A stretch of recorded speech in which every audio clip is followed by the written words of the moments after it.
The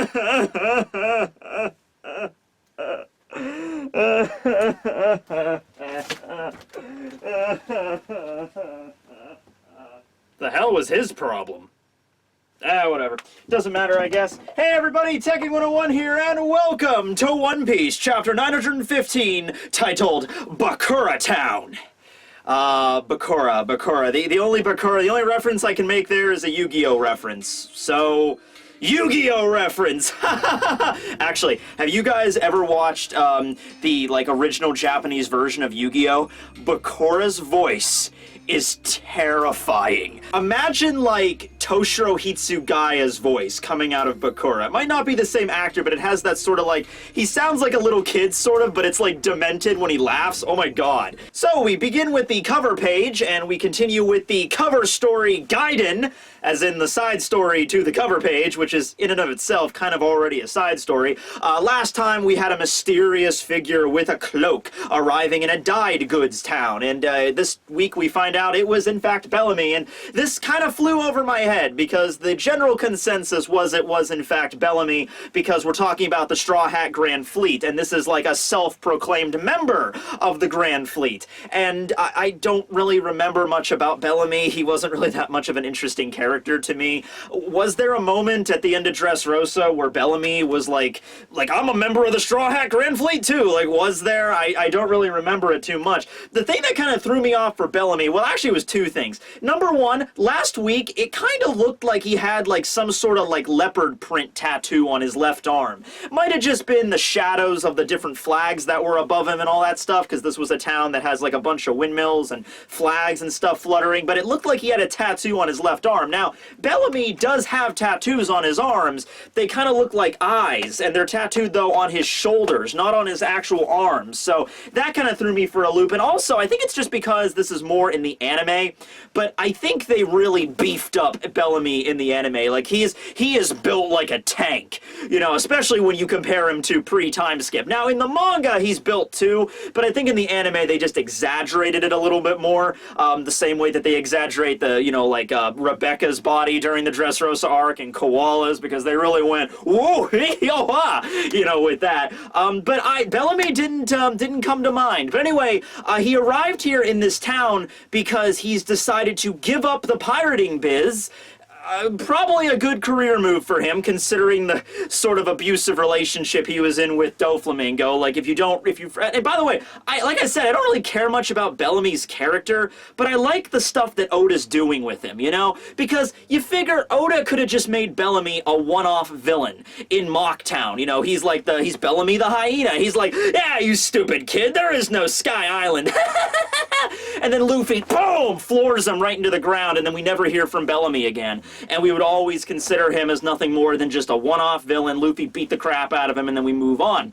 But Oda doesn't do that kind of stuff. He had a moment at the end of Skypiea when he was forced to fight against Sarkis in Mocktown. We assumed he died there. Sarkis probably died there instead, and instead Doflamingo kind of gave Bellamy a second chance, and he went to Sky Island, and eventually he changed a little bit by the time he got to Dressrosa, but he was still in league with Doflamingo and all that stuff, and he finally found out Doflamingo, I don't know if Bellamy had this ideal, Doflamingo thinks very highly of him, or he's like, oh, you're my partner in crime, Bellamy. Dofi and Bellamy, we're gonna conquer the seas together. But he found out that, yeah, Doflamingo doesn't really view him like that, and after the whole ordeal with Dressrosa, he decided just, you know what, I'm not going to be a pirate anymore. Instead, I'm going to go to this random dyed goods town and learn how to paint flags.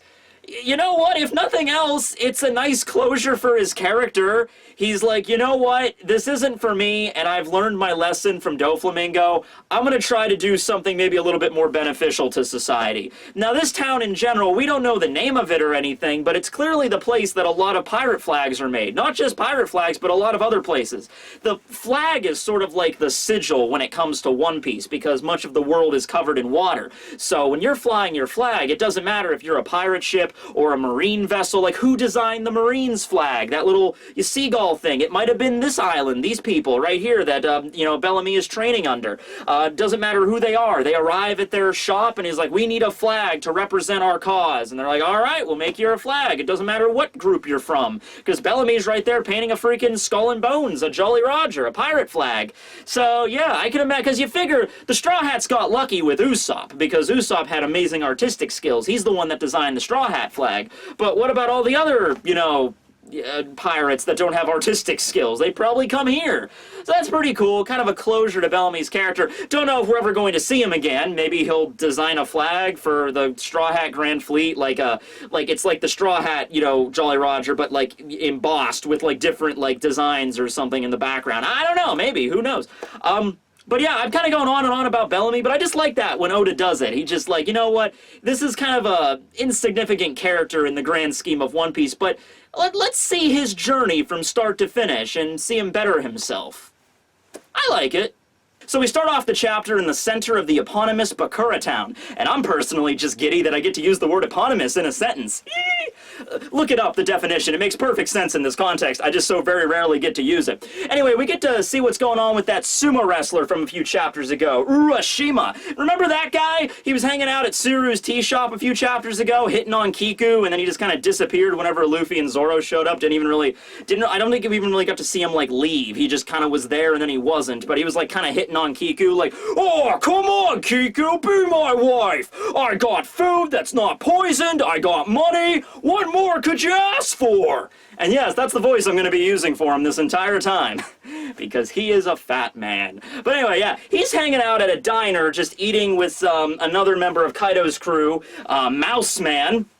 You know what? I'm fine with that. Just keep going with the animal-themed names. At least that way we'll know right away which animal they're based off of. Although, it's not like it's hard to guess that, you know, which animal Batman was based off of, or the guy that has giant mouse ears and has a very ratty complexion is clearly a mouse artificial zone. So, yeah. So, a grand sumo tournament is about to be underway in Bakura Town. Sumo! Ho! Hey! I know very little about sumo, but I will try to do my best during this review. Now remember though, Bakura Town or Bakura District is part of the royal capital. At least I'm pretty sure it is. That place that we got to see the first time we got into Wano, like when Frankie was the carpenter and we got to see Usopp peddling his toad oil wares, that was the royal capital where the Shogun's palace was. Bakura Town seems to be like a district of that place. And it's the first place that Luffy's really been in Wano that's like populated and has like a thriving culture and stuff.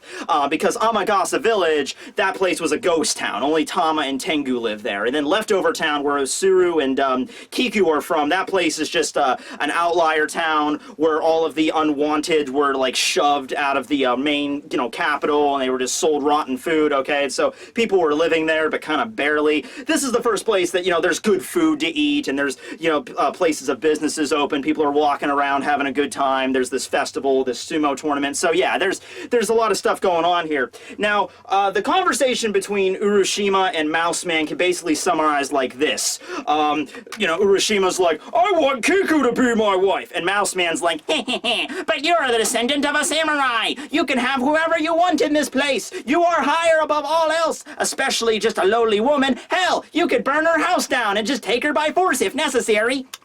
And Urashima's response to that is a resounding, you're right, strange, freaky mouse man! And he's got to do the tongue thing. Why do so many characters got to do the tongue thing when they're talking about women? It's very disturbing.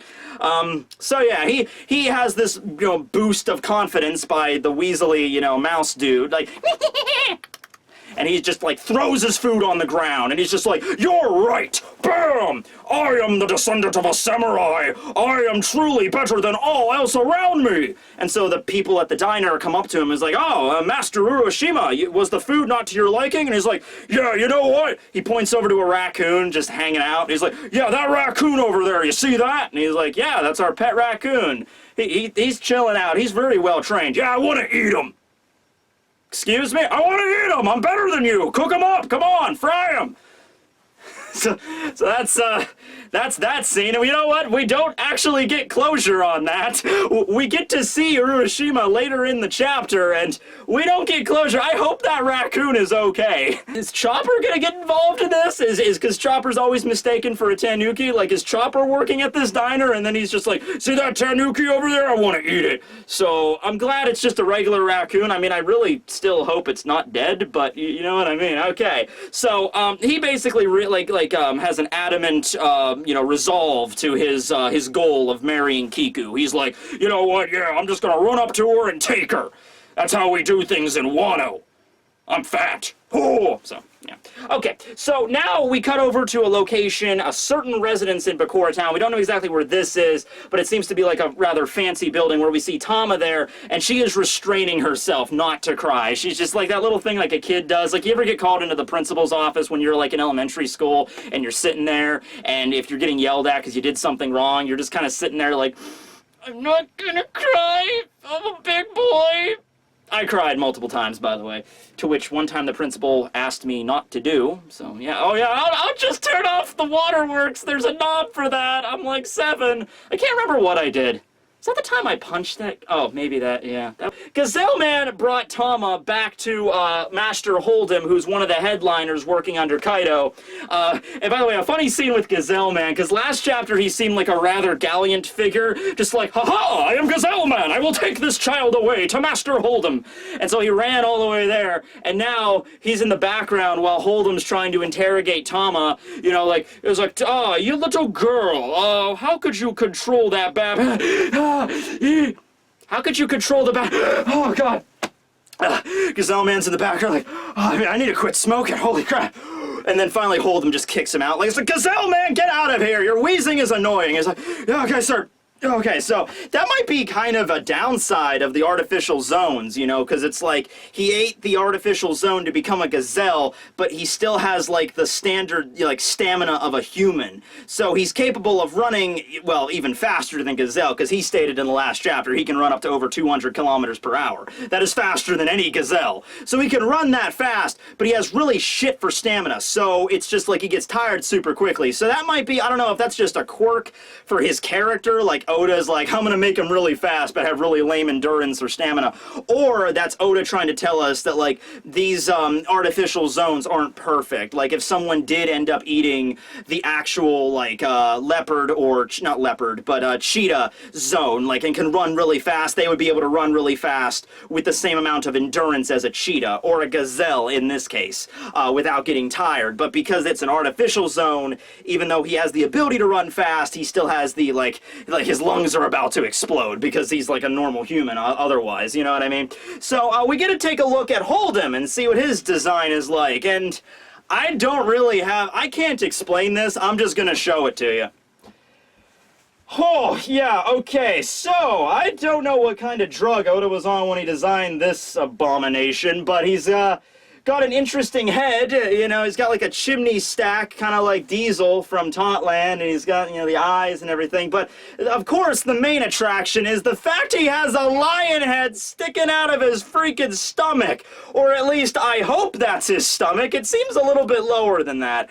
Now he's the user of the lion artificial zone, and okay, I have an idea for this. I actually have a theory. So, most of the time that we see gifters, they only have part of their body that's transformed into an animal. So, we got to see the ones on Zoe, like they ate the artificial lobster zone, so he has a lobster claw, you know, like a mongrel man or whatever. And then in the last chapter, Gazelle Man obviously has the legs, Batman has the wings, so I like to imagine that whenever Hold'em ate the lion zone, he's like, oh man, I'm gonna get badass lion claws or lion fangs or something. And then an actual lion head just popped out of his stomach, and he's like, oh crap, that's not really, well, technically I did get fangs, but that wasn't the body part I really wanted, so maybe that was the case. And by the way, the lion head is sentient. It's aware of its surroundings. It's like growling and shit. It's like looking around like, oh god, why am I trapped in the stomach of a pot-bellied idiot?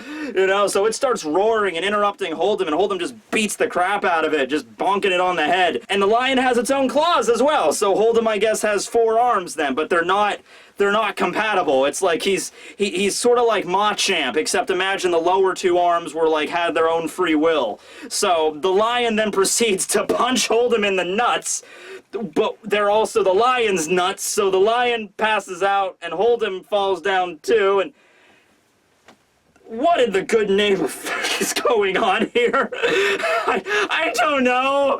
Like, okay, I'll give it to you, Oda. That's creative. I'll give it to you. All right. So after this comedy routine, and by the way, you'd think Tama would be laughing her ass off after this whole thing, like, ah, it's crazy. It's like a circus. But no, she's actually fairly terrified of Hold'em still. You know, she's trying to hold back tears.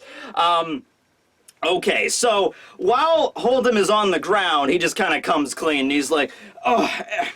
Alright, so, little girl, how did you control that baboon? And now, Tama, because she has the stone-cold will of a kunoichi and a warrior, she's like, even though I'm scared, even though I want to cry, I can't tell them, I'm not going to risk the lives of the people that tried to help me, because she's a good person, so she's just like, you know, I'm just, I'm really good with animals, can't you see me? Look at me, I'm like an 8-year-old girl in anime, I'm absolutely adorable, you know? Hold'em, however, is not buying it, because they received intel that she popped the dongo off of her cheek. So he orders his men to take some pliers, right, or some pincers, you know, right to her cheek. Poor Tama, this is a roller coaster of a day for her, you know. It went from like, this is the worst birthday ever to like, this is the best day birthday. Now it's the worst again. Now it's the best. Now it's the worst. One more time. Hopefully by the time midnight comes around, we can have another, you know, Cirque du Soleil spin event on her, you know, life, and we can maybe have her have a decent birthday at the end of this. That's going to be the whole point of Wano. Is this girl going to have a happy birthday?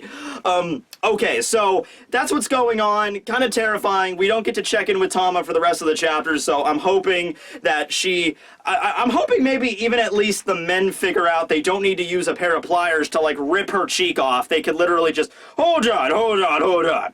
Before we try to, like, torture this girl, how about we just... Oh, okay. Oh, alright. That saved us a lot of time. Now, I don't know if it has to be her to pull out the dongo. That could also be a thing. Like, it actually has to be the user of the fruit that actually has to pop it off. Otherwise, it might not work if someone else just grabs her cheek. Well, in that case, it wouldn't even matter if they used pliers, except for the fact that it would be incredibly painful and she would eventually give in and do it. But hey, this is Tama we're talking about here, the person that repressed their hunger by drinking poisoned river water again and again and again. So she might have a high pain tolerance. I don't know. I'm hoping everything works out good for her. So we cut back to the entrance of the town where Luffy and Zoro and Kiku arrive on the Koma Inu, and they're all excited and they're just like, we're here to rescue you, Tama! And Kiku just, like, grabs, they're like, what are you doing, you idiot? Shut up! I'm like, why? It doesn't matter, we're here to rescue the girl, not realizing that this town is, like, populated by samurai and ronin, and a bunch of people just kind of lurk out from the shadows carrying katanas, and they're just like, you know, the typical thug that you see all the time in anime or manga, like, what are you doing in these parts? You know, you talk funny, Nash. And then Luffy just does a good old-fashioned dose of conquerors, biatch! And, yeah, knocks them all out like that. I'm assuming these people were not real samurai, maybe just ronin or just thugs, because getting a hold of a katana in Wano, probably not very difficult. It might have just been a bunch of, you know, second-hand swords they got their hands on, and they're just like a bunch of street thugs, and that's why conquerors, because I like to think a conqueror's jolt, even from Luffy, wouldn't be enough to take out like a steadfast samurai, you know what I mean? So yeah, that's pretty cool to see that though. The Koma Inu continues on in the town. Everybody's just kind of looking at him like, oh, who's Koma Inu's that? Like it's a normal, like it's just a horse or something. Like, oh, that's a really nice, that's a nice breed of Koma Inu. Yeah, I like the furls on the tail. I wonder who owns that. You know, not actually sitting back and thinking like, oh, it's a mythical creature walking through town. So we'll see a lot more of those kind of animals in Wano. Apparently they're very commonplace. But anyway, they're wandering around and Kiku's just kind of giving them the lowdown on the situation. Didn't really have have a lot of time to fill them in before, but after they got to the town and they just kind of slowed down now, just kind of trotting through, just kind of keeping their eyes out for Tama, Kiku's mentioning, like, all right, so here's the deal.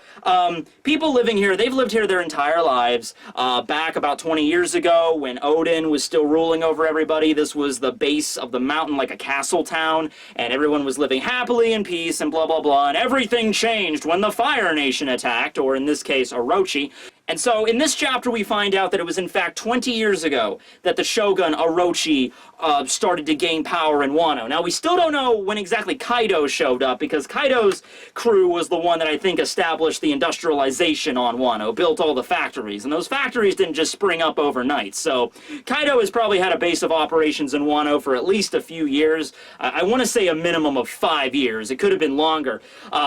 You know, we don't really know how old Kaido or the Shogun is, for that matter, so maybe Kaido seeped into Wano the same time as the Shogun. Who knows? But 20 years ago, yeah, that's when the Orochi started, you know, taking over everything and changed everything around and basically took a bunch of the unworthies and kicked them out into Leftover Town, and so this place is now what it is. And she doesn't think, like, no one in this town is going to help us, so don't bother trying to ask anybody where Tama got taken, or if you saw, like, a gazelle man running by. Like, everybody in this town, it might very well work for the Shogun or Kaido, one of the two. We can't really trust anybody. They probably wouldn't help us anyway. So let's just basically, for right now, let's try not to make such a big scene and just try to find Tama, all right? So we're on a mission, but, you know, scale it back a little bit. Nothing is going to be gained if we just start running through town like, Tama, where are you? Kaido, get your fat ass out here! You know, like, yeah, it's not going to work out. So just chill, basically. Now, with that all being said, you know, it's Luffy and Zoro we're talking about here, but, you know, the sentiment is at least nice, I guess. You're trying, Kiku. So, while in the middle of this explanation, they hear a commotion in the middle of town, and before they know it, a man is just like, you know, shot, like, just like a bullet out of a gun, just straight down the street. Just like, ah! And then, like, Luffy grabs him as he's getting flung away, and like, whoa, what's going on here? And the guy in question has, like, a giant handprint just right on his freaking chest, like he just got slapped and just, poing, like a pinball. And so this is the event of the sumo wrestling championship they were having in the center of town that the gang has finally arrived at, and we get to see the sumo wrestler Yokozuna Urashima in all of his splendor, and apparently his power is, yeah, nothing to sneeze at. It wasn't like he was a blusterous idiot that really had no skill whatsoever. No, when it comes to sumo, no, this guy is an expert. He's, you know, the announcer's going on and on about how he's the undefeated Urashima. Step right up, ladies and gentlemen, and claim your 500 gold for the chance to defeat him if you can. Knock him out of the ring. He'll even take on more than one competitor. They mention that as long as, because a sumo ring, I know this much, a sumo ring is a circle. And side note, they purify the ring with salt before going into the arena. And actually, I think that's all I know about sumo wrestling, other than the fact it's a bunch of really rotund gentlemen wearing a, oh, what's that thing called? I don't know. You'll tell me below in the comments. But anyway, yeah.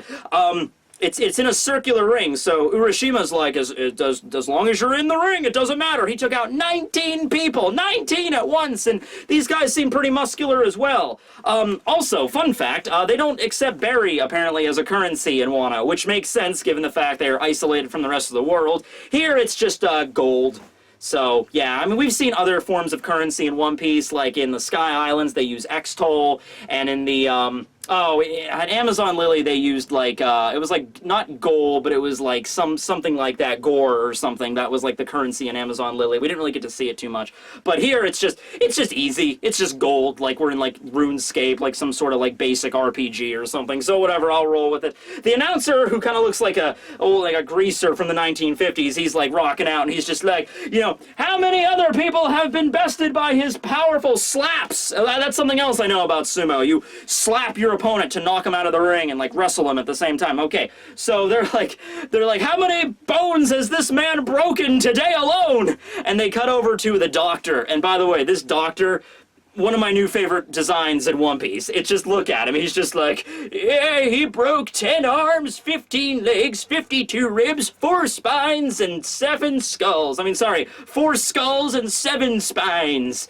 And just like, oh, okay, so what you're telling me, Doc, is that several people are lying there dead right now. I'm like, that's right, yeah, they're not gonna be getting back up after this. I'm like, awesome, so Urashima, ladies and gentlemen. So, it's just a chaos. It's just a festival. It's like a bunch of people just screaming. Urashima has his groupies, bunch of ladies in Wano that are just like, Urashima, you know, like, so he really is a celebrity, and he's regarded as higher status from everyone else, okay? So he can talk down to everyone else, and everyone just kind of like eats it up and cheers him on. So that's like the culture of Wano, right? If you're a higher status, if you have a higher, you know, caste up on the pyramid or whatever, then you're just better than everybody else, and everyone just accepts this as fact. Moving on to the next bout, he actually looks over and notices before it begins that Kiku is with Luffy on the Koma Inu. So he spots his love, and after the whole conversation with Mouse Man earlier, he just immediately lets out like,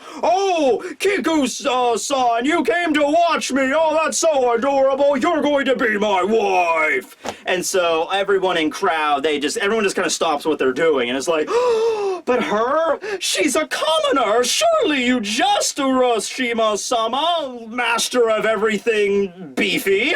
You know, she's from the leftover town. She's lower than garbage, you know?" And everyone's like, "You should marry me instead," you know? And Urashima has the rebuttal to this, where he's just like, "You all shut up. You're all lower than to me, because I have higher status. I want her to be my wife, and she's gonna be my wife. Yeah!"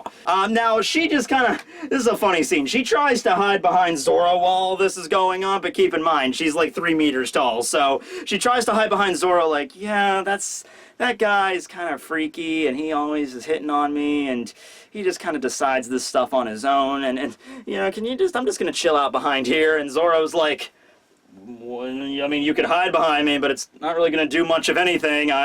You're much taller than I am. I don't think this is gonna work." But on the inside, you know, Zoro was blushing. He wasn't blushing on the outside because he's a, you know, sturdy, you know, samurai, swordsman guy, but on the inside, he was like, "She's touching me. Oh, the ship is sailing." Yeah. It's even more messed up, honestly, because we have a small flashback to when Urashima invited Kiku to come to the Sumo Wrestling Championship, but it was already when Tama had arrived at the tea house, and so Kiku was like, "Oh my god, this girl has a high fever. She's gonna die if we don't treat her right away." Meanwhile, Urashima was in the background like, "Oh, come on. I mean, I'm pretty cool, you know, with my sumo and all that stuff. So if you want to marry me, just come on down and watch it. It'd be pretty cool." Meanwhile, a girl is like going into cardiac arrest, and there's like, well, anyway, by the way, the reason Urashima just kind of left and he wasn't in those chapters was because he sensed that aura coming off of Zoro. He was like, "Oh, I'm not gonna mess with him. I feel something weird coming from him." So that's the reason he left. But yeah, he has his little sycophants, his roadies or whatever. Like, he's like, "Go and escort Kiku to me." So they go rush after her. Meanwhile, Luffy's shouting to the crowd like, "Does anyone know where Tama is?" That lasted very long. "Does anyone know where Tama is? Little girl, pops out Dongo from her cheek. Should be with the boss of this town. Where's he at? I'm gonna shove my foot right up his, you know, when I find him, but where's the boss of this town at?"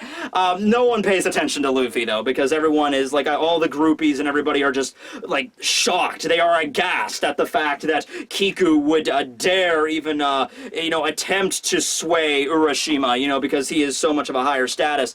So Kiku kind of has a badass moment here. Not kind of, Kiku has a badass moment here. First thing is, the men that Urashima sent after her just kind of pick her up and begin to carry her off. And Zoro is just kind of there, like, not doing anything. And Luffy's like, "Hey, Zoro, why did you let him take her?" And this is Zoro's answer to this. And I don't know if Oda was trying to do this like a comedy moment once again, or if he actually intended this to be like a weakness. Because Zoro's response to this is just kind of like, "I didn't really feel like cutting up a bunch of naked guys. You know, like, the cutting up a bunch of naked dudes, that's just kind of... Even I have standards, Luffy. So you let them kidnap an innocent woman?" Yeah. Alright, so... Okay, we'll roll with this. By that logic, Mr. One, Kaku, like when Zoro was fighting Kaku, did all he have to do is like start taking off his CP9 jacket, and then Zoro's like all the bloodlust would immediately leave Zoro, like, I'm gonna cut you up, you giraffe bastard, you know, I'm just not feeling it anymore. Monet, you know, like let's go back, let's flash back to Punk Hazard here, you know. Zoro walks in, slices Monet's cheek, and then, you know, Monet's freaking out like, oh my god, he's gonna cut me down, he's a wild animal. All apparently she had to do in that situation is take off her tank top, and then Zoro went, Monet with snow boobies, pure white. Okay, anyway, well, okay, so, yeah, I don't think it's like a main weakness, you know, like, I'm sure if Zoro was in the middle of a fight with somebody, like I don't think Zoro's gonna be fighting, like, Shiryu of the Rain, and then he loses his coat, and it's just like, alright, I'm not gonna fight you anymore, it's too much.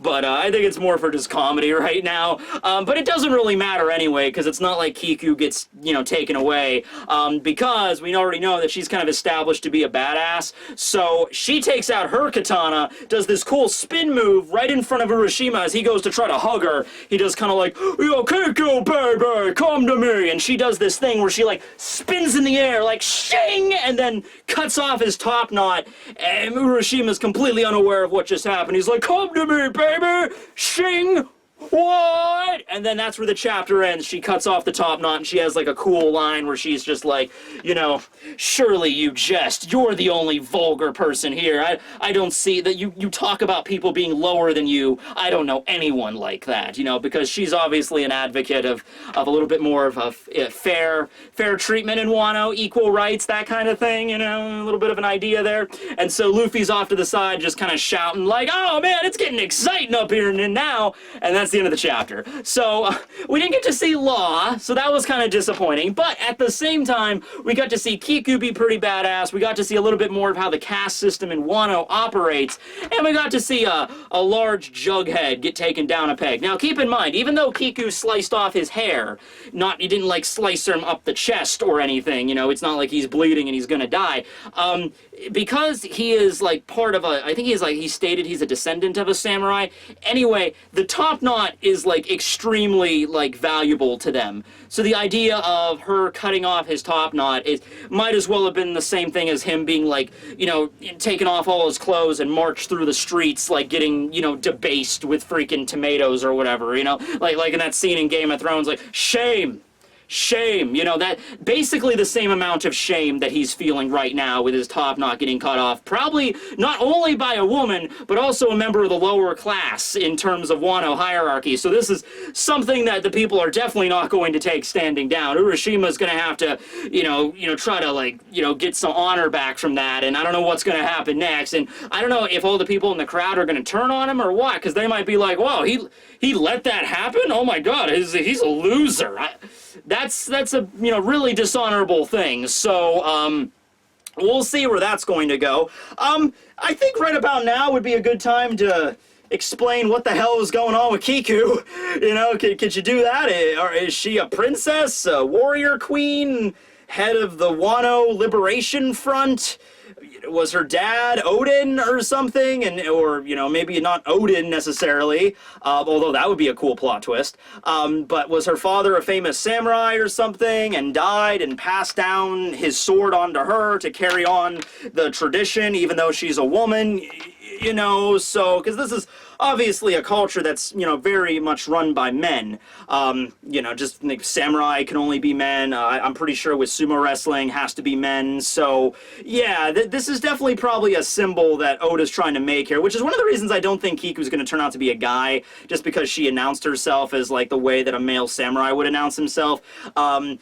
Because I think Oda, what he's trying to do here is just like, oh, one of the most, you know, badass samurais in the entire country is not in fact a man, it's in fact a woman. So he's trying to make a point here. Also, I'm just going to go along the lines of with like maybe it was her father or her master that died and was a vassal of Odin, and he's like, you know, I can't continue on the legacy, but you have to do it, Kiku. You have to be the one to avenge the Kozuki clan. And so maybe it's something like that going on. I would be fine with that.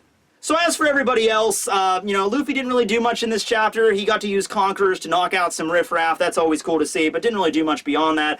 I think a lot of people are going to focus on the whole Zoro thing, like, I don't feel like cutting naked people, so that's like his kryptonite now, like, as long as someone's naked, I will not fight them. That's my code. Once again, I think just imagine that a little bit more of just like a comedy moment, so that Oda could show Kiku getting grabbed by other guys without Zoro helping her, without Luffy helping her. She was able to break free and then do this really cool spin move. So I would look at it more like that. Don't think of it like, you know, the example I gave, like he'll be in the middle of a pitched fight with somebody and then they'll just have no clothes on and they'll be like, well, I can't fight you now. I don't think it's going to be anything like that. Yeah, the image of Monet without her shirt on, that's gonna, you know, that's what I'll look at later. Anyway, beyond that, what else? Tama meeting Hold'em. Hold'em, I'll be honest with you, I was expecting more of a Lael kind of character, like from Hunter x Hunter, if you know who that character is. I wasn't expecting this, and if anything, you know, we've seen a lot of lion characters in manga before. You know, it's a very standard thing, like it's a guy that has the features of a lion, because the lion is like the king of the jungle, one of the fiercest predators on the planet. But I gotta hand it to you, Oda, this was not what I was expecting. You know, this is the most unique lion man design I think I've ever seen in my entire life, so points for you on that. And even though he does have like kind of a wacky, you know, dynamic between, you know, the head popping out of his stomach, I still think he's still a headliner, guys. He's still going to be a pretty fearsome fighter when it actually gets into the thick of it. So I hope we cut back to Law next chapter, maybe see what he's going to be up to. Maybe he'll interrupt the tournament and everything and manage to get Luffy and Kiku and everybody out of there, and then he'll like explain the situation, what's been going on with the Shogun and everything. Who knows? And I hope we get an update on Tama and that raccoon. I'm worried about that raccoon. Hashtag save the coon. No. Alright, anyway, thank you for watching, everybody. This will be Tekking101 signing out. Later, everybody.